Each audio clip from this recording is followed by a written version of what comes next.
and welcome back. We have 13 chapters left. This is chapter 41. Gil faced his ex-wife's stony expression. She almost ready, Irene said sullenly.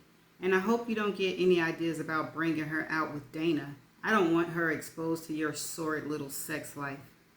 I think it would be better if I wait outside, he said abruptly. He didn't feel like getting into a stink with her about his relationship with Dana. Dealing with Irene had become intolerable.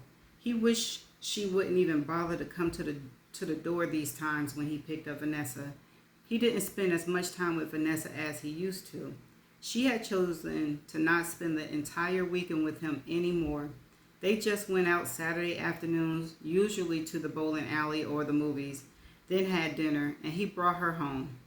The change had been her idea, not his. It's her mama idea. He leaned against the driver's side of his Murano, his hands in his pocket. He could see Irene standing at the window watching him through the open blinds and sheer curtains. He promptly turned and walked around to the back of his truck. He could see Vanessa when she came out, but Irene couldn't have a very good view of him.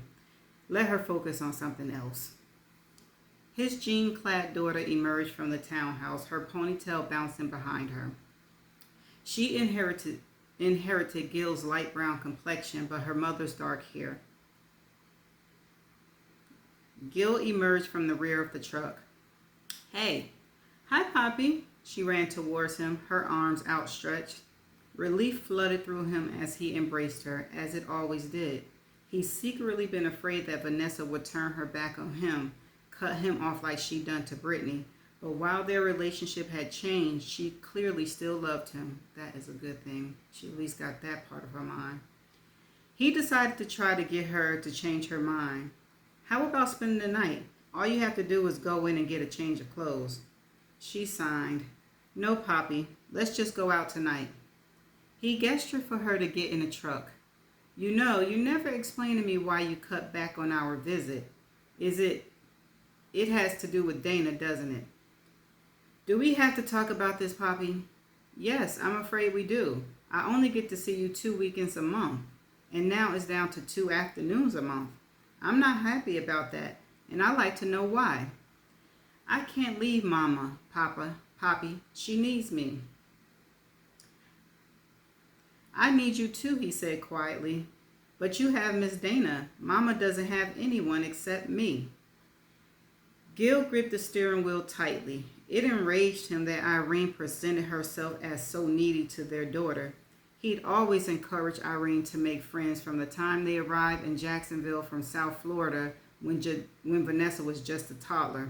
But she hadn't taken his advice. Instead, she built her entire existence around him and Vanessa.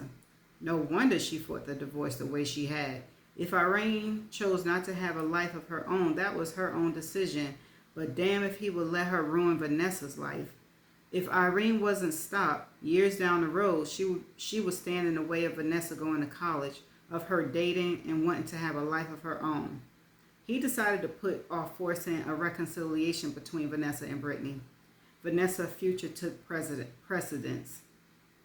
He went inside with Vanessa after they came home from dinner at Chili's.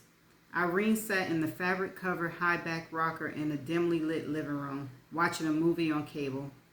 Gil felt she carefully orchestrated the scene to emphasize her solitary state and to incur guilt in Vanessa for going out for a few hours. That's sad.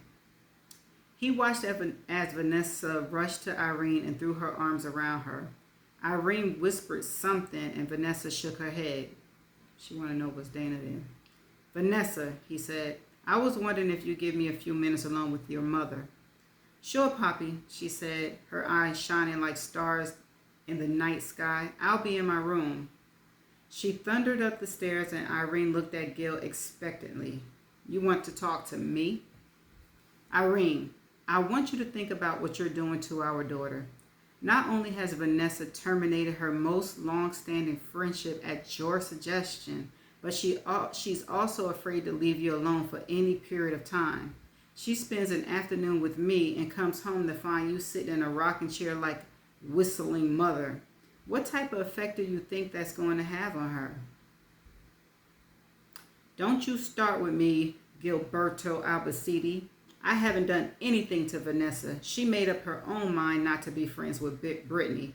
And her not spending Saturday nights at your place probably has less to do with her not wanting to leave me, more to do with your new girlfriend. Yeah, well, tell me this, Irene. Do you ever once discourage her? Tell her that her friendship with Brittany has nothing to do with my relationship with Brittany's mother? Or that it's okay for her to spend as much time with me as she always has? Good point. She simply stared at him, and he nodded. I thought not. You're manipulating her into behaving the way you want her to, with no regard for what's best for her. She's a 13-year-old child, and she's not emotionally equipped to be your confidant. If you want someone to tell your troubles to, find a friend or see a counselor. But don't put all your fears on your child. That's a good man standing up for his child, yes. Irene stared at him coldly. I find it amazing that you always find a way to put everything back on me.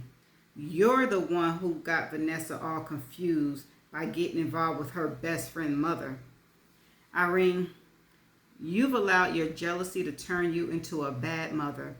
I'm not going to stand for it. I'm going to see my lawyer about custody. And she rocked calmly.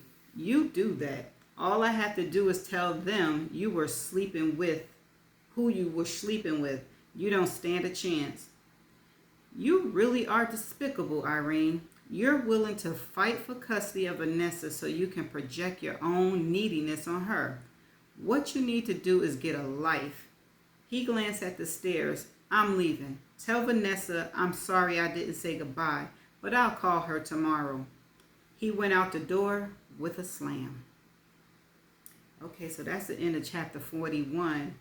And I like the fact that he stood up for his daughter to Irene. I don't know if she, affected by it because she's a bitter woman after a situation or marriage is over. And do we know? Yeah, she gotta be. She gotta be influencing Vanessa's feelings and her thought patterns towards her father and Brittany. Yeah, because most kids would, right? But anyway, that's the end of chapter 41. So do you think he's really going to fight for custody? Or Irene is cray-cray? Is she going to beat him to the punch or something? I guess we shall find out in the coming chapters. See you in the next chapter. Bye.